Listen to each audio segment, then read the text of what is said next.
Okay, so we're trying to show property 17, which says that for any real number x, the square of x is greater than or equal to 0. So watch, right away, I think that this gives us three possibilities. So think of the law of trichotomy, I think as it's called, in your notes there.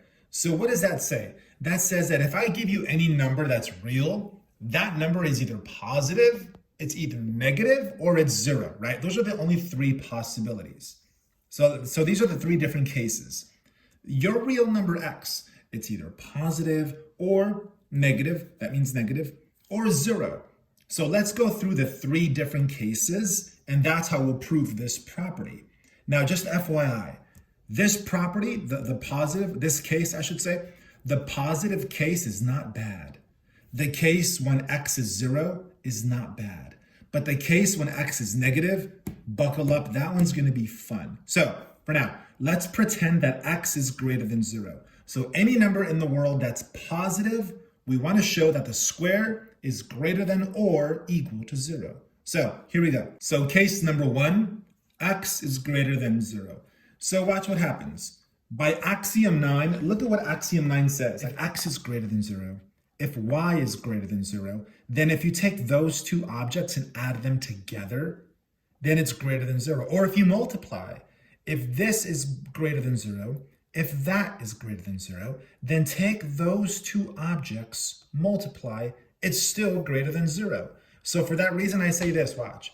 I'm going to say that x is greater than 0, and this is going to sound kind of silly, but I'm going to say it again. And the reason I say it again is to make it clear that here, when they say x and y, it doesn't have to be x and y. It can be like x and p, or x and q, or x and x. So if x greater than 0, x greater than 0, then by that logic, then we'd have x times x greater than 0, right?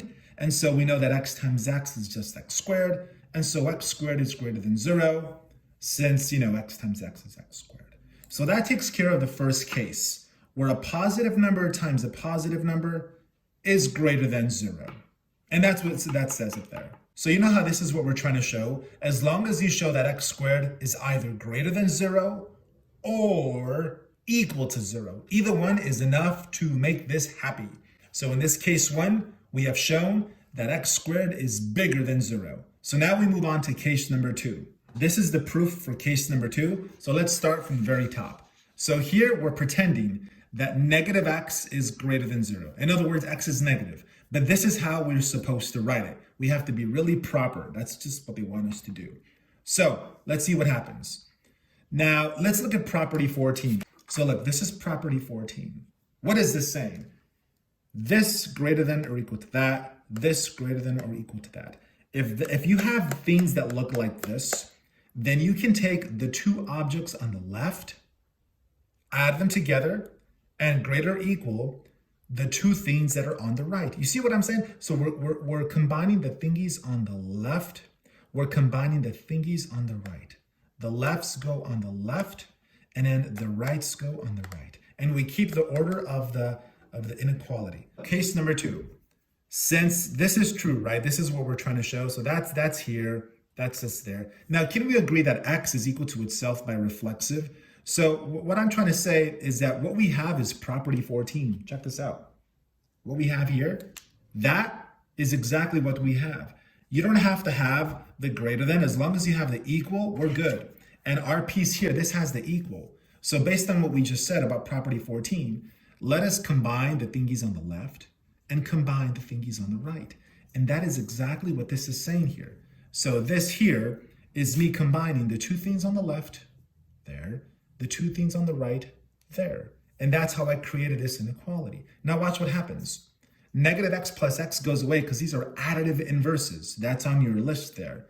These go to 0, and 0 plus x is just x. So in this first little paragraph, we have just established that 0 is greater than x.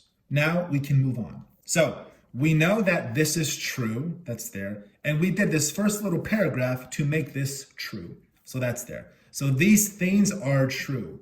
And what I want you to see is that this here looks just like property 13. Property 13 right there. And look at what this is saying. Boy, oh boy, this is the trickiest part of this proof. Watch. We have something like this. This object greater than or equal to this object. Now, if you have some thingy that is less than or equal to 0, watch what this does. Watch how we go from here to here. This here, building this is the hardest part of this video.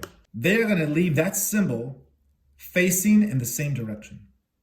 But they're going to put this object, and instead of on the right, it's going to be on the left. And this guy here, instead of on the left, it's going to be on the right. And then on the right-hand side of each individual side, they're going to put the object that is less than or equal to 0. And if we do that exactly to what we have here, if we do that to these guys there, you see how this is less than 0. So what we're going to do is we're going to keep that direction the same, but we're going to put this here on the right, and we're going to put that on the left.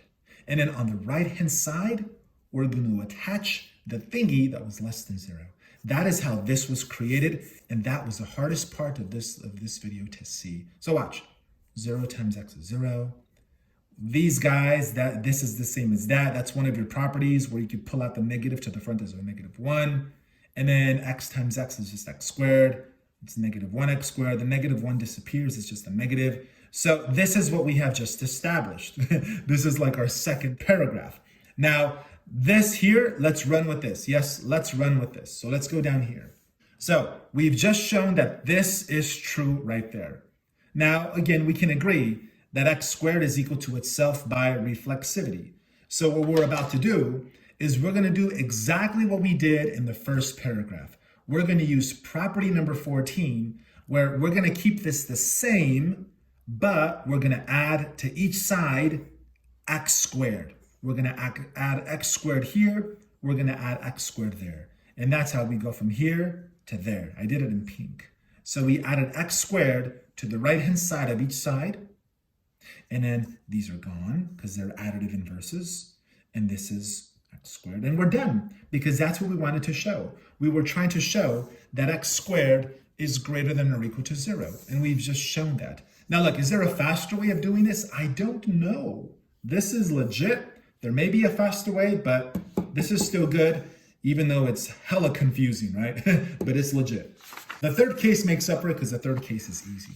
The third case is when x is 0. So if x is 0, can we agree that if x is 0, then x is 0? Then by property 12, let me show you property 12. So property 12 says that if you have this object greater than or equal to y, if you have some thingy that's greater than or equal to 0, then you can copy and paste that little thingy on the right-hand side of each side. If we do that, because that's exactly what we have, we're going to keep that the same, but we're going to put an x on the right-hand side of each side. They're in pink. And so x times x is x squared. 0 times x is 0. And so we've shown what we wanted to show. We've shown that x squared is greater than or equal to 0, where here we have equal to 0. So these are some crazy concepts, these proofs.